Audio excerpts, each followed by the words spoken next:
Hello， 大家好，我是老麦，欢迎大家回到我们的频道。最近有很多的小伙伴留言问我们，就是美国这边的房子大概有几种类型。那今天的视频呢，老麦就带大家真正的了解一下这个话题，让大家看一下美国如果在这边买房主流的话有几种可以选择的类型。同时呢，我也会分析一下他们的利弊。那不管你是买房的小白还是投资老手都希望你在我们的这期视频中获得一些启发，最终呢做出最适合自己的选择。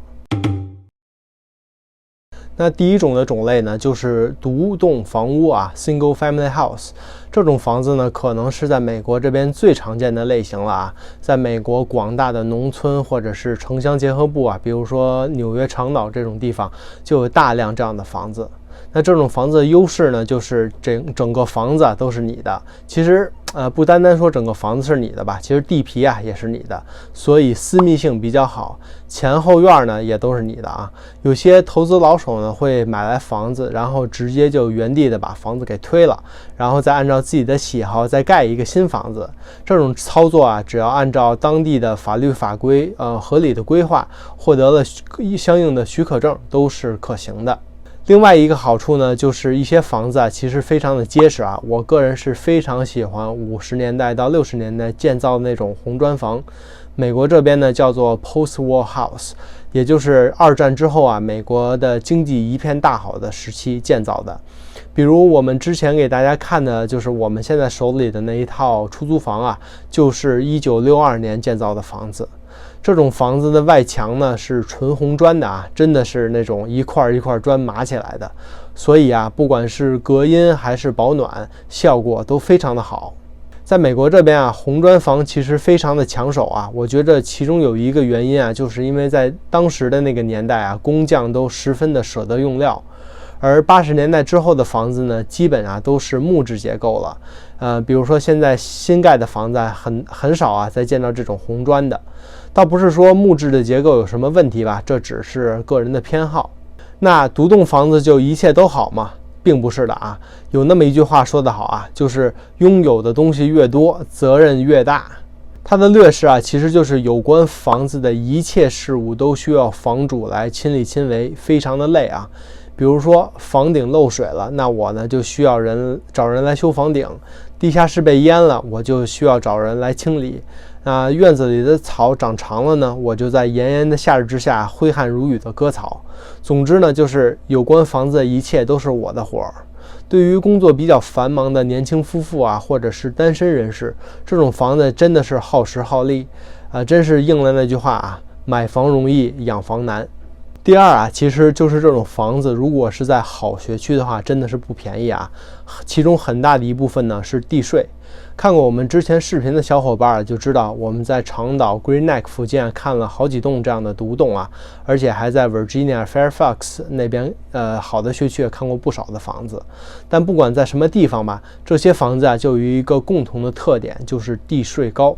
像 Green Neck 那边优质学区的独栋房子地税一年基本上在12000到15000美金左右，那平摊下来一个月也要1000多刀了。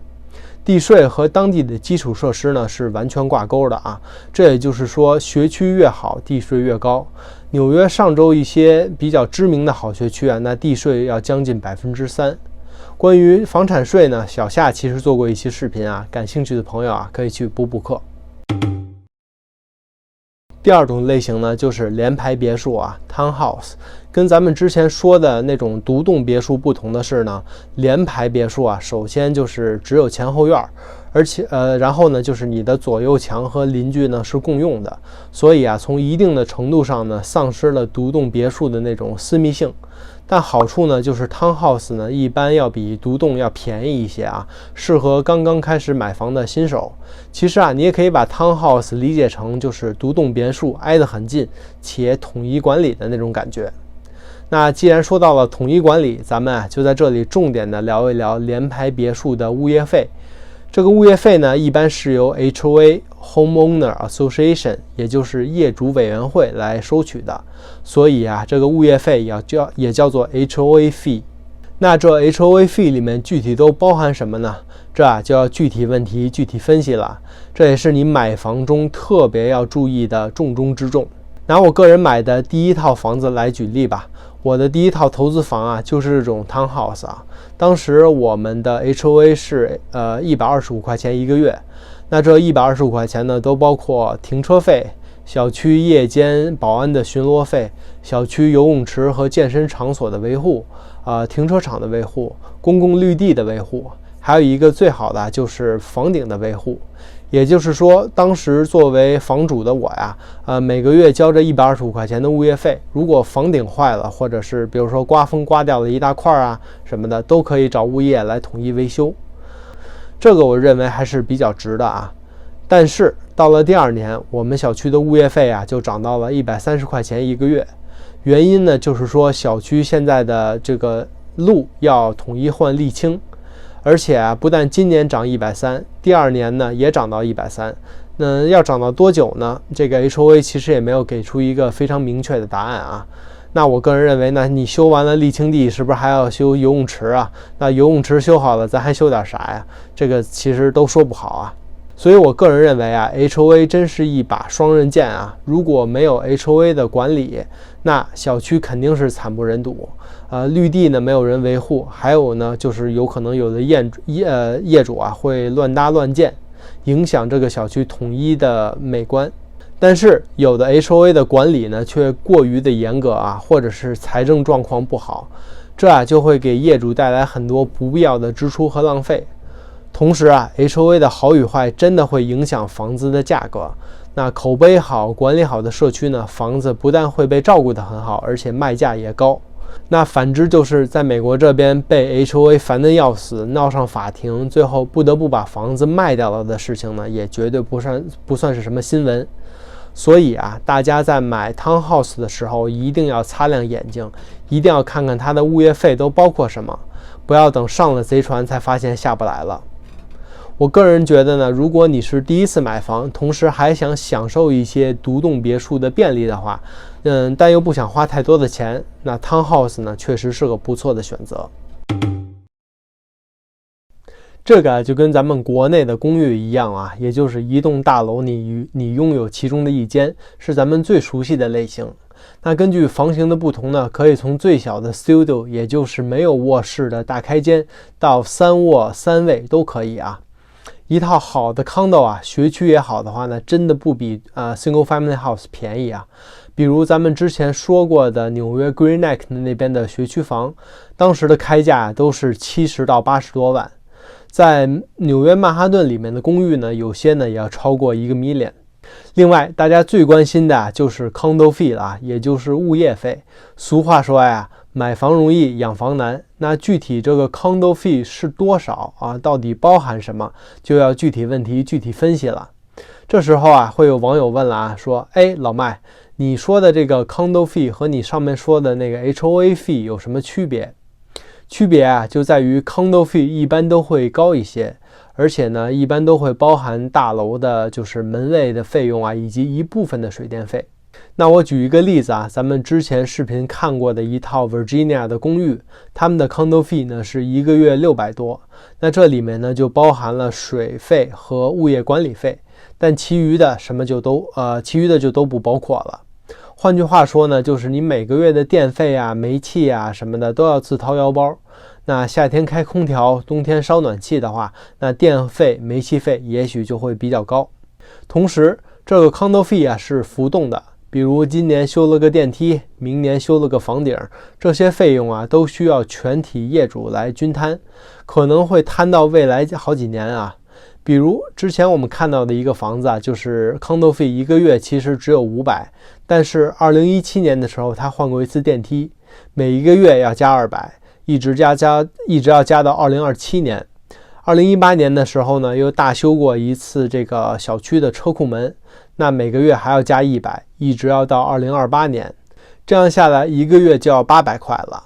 就算你2020年买下来啊，未来还有8年多要付，就是每个月要付这300刀。第二点呢，就是 condo 大楼啊这种形式在大城市比较常见，日常维护呢也是比较方便啊。因为同时啊，你对这个房子是有绝对产权的，所以出租啊一般都不受什么限制。这个会跟我们马上讲到的 co-op 不一样啊。那在大城市工作的人呢，在经济条件允许的情况下，很多人都会选择买 condo。过几年，就算有了小朋友，也可以搬家升级到郊外的大房子。那这个 condo 呢，就可以用来出租，变成了一种投资。那 condo 的买卖呢，也非常灵活啊，不需要大楼董事会的批准，房主觉得可以买可以卖，基本上任何时间都可以，非常的灵活。那要说 condo 的缺点啊，也是有的，就像咱们一开始说的，好的 condo 的价格啊，真的不便宜，有的时候呢，价格堪比一套独栋啊。如果要算上物业费的话，其实每个月的开销啊，可能还要高于你买同等价格的独栋，这个啊，就是完全看个人的喜好了。Co-op 是 cooperative 的缩写啊，指的是共同拥有。共同拥有的这种产权，co-op 呢和外观上来看啊，和 condo 没有什么特别大的区别。它们最大的区别呢，就在于产权的形式上。大家可以把 co-op 想象成一个大的公司啊，然后这个公司购买下了整栋公寓，再将公寓楼里的这个小的公寓呢卖给不同的户主。但是这些户主个人并不拥有任何产权，而他们拥有的呢是这个公司公寓的这个 share。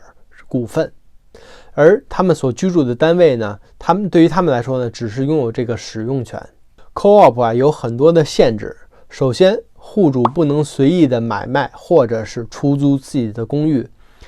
买房子的人呢，首先呢要向合作公寓的户主组成的这种管理委员会递交申请，通过面试和管理委员会的同意之后，买卖双方才能过户。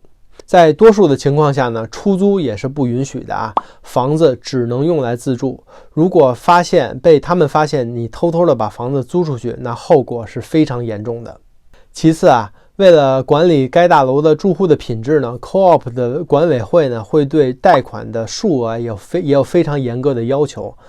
比如说咱们正常买房子来说啊，一般都是20%的首付，然后80%的贷款，这是一个正常的选择。但是 Co-op 的要求呢，有可能啊会要求的这种首付比例更高。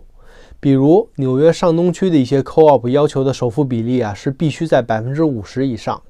我们之前在 Queens 看到了一套只有30多万的 Co-op 啊，挂了非常便宜啊，挂了1年都没有人问津。结果一仔细打听才发现，大楼的管委会啊要求这30多万必须是全现金。那这一看就真的是太夸张了啊！能一口气拿出30多万现金的人呢，为什么还要去买 Co-op 呢？对吧？他去乡下买个独栋不香吗？总之，大楼的管委会呢，就通过诸如此类的硬性规定呢，来有效的隔绝那些非诚勿扰的客户。这样做的坏处啊，其实就是买卖非常不方便。那好处呢，就是保证了住户的品质。那有这么多的条条框框，还买卖不方便，还不能出租，为什么还有这么多人对 Co-op 趋之若鹜呢？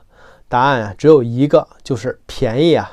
在纽约，一个2室1卫的 Co-op 啊，只要30多万。很多人呢，真的是需要一个房子来组建家庭、结婚生子，但是兜里啊，确实也没有那么多的钱。那 Co-op 啊，就成了他们的首选。其实啊，大家想一想 ，Co-op 这种形式的出现啊，就是为了给那些真正需要房子的人设计的。Co-op 啊，就是便宜，但是就是不让你炒房，就是不让你投资，也不让你出租，而是让更多更优质的人能够踏踏实实、安安稳稳的住下来。那上面介绍的呢，就是美国这边最常见的4种房屋类型了。其实啊，真的是各有利弊啊。有的时候，我个人觉得这个世界上就没有完美的房子，不可能一切都是最好的那一个，必须要学会取舍。那我也希望本期视频带给大家一些启发啊。如果大家有什么问题和想说的话，也欢迎大家在视频的下方给我们留言。如果喜欢我们的视频呢，也欢迎订阅我们的频道。那今天咱们就聊到这里，谢谢大家的观看，咱们下期再见。